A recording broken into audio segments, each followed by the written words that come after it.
Danotsav. It's fantastic, and it's really amazing to see the level of participation in our own city, Hyderabad. I particularly want to use the next few minutes to address the younger people here, uh,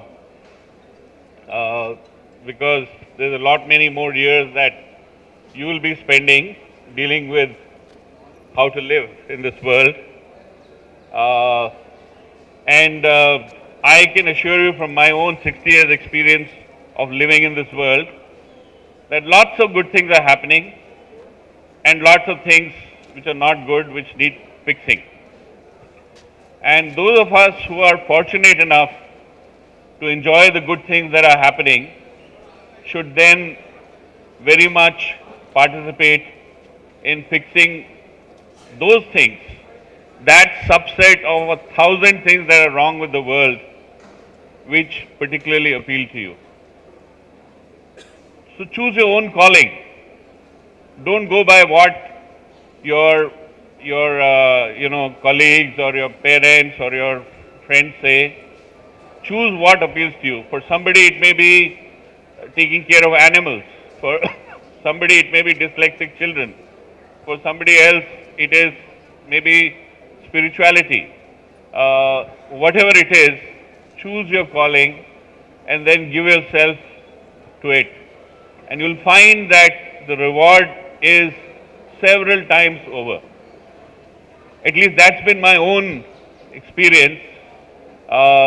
It's now over 35 years that I've been doing development work full time, and every day is full of joy, of course it's full of challenges, and not that there are no frustrations, but at the end of the day, you feel fulfilled that you tried to address at least one of the issues of this world.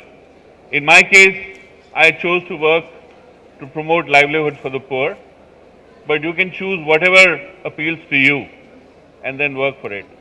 I'm so proud of the fact that Gunaranjan, who runs UC, is my former colleague and a dear colleague, and he was one of our stars. If he had stayed on in Basix, he may have been a candidate to be a CEO. But when he said he wants to move, I was heartbroken for a while. Then I said, which organization do you want to join? And I thought he'll name some insurance company or whatever, because he was head of insurance services for Basix. And then he described UC to me. And one of the things I'm proud of is that I was subscriber number 1 to UC. So Guna, for example, is a living example of, I don't want to embarrass him, but just so that, you can touch and feel someone who's doing things right here in your own city, of finding things that bother him, finding resources, financial resources, human resources, material resources, networks, to address those, and deriving the joy every day. And he was always an energetic and joyful colleague, but from the time he started UC, he is many, many more times like that. So Guna, thank you. You are very inspiring. I want to end by saying what Jayesh also mentioned briefly, that the problems of our times are complex. The 20th century gave us this great gift of solving all the simple problems. The difficult problems have been left behind. And these difficult problems cannot be solved in the 20th century way. The first thing they require is collaboration. Collaboration across boundaries that we draw artificially amongst ourselves.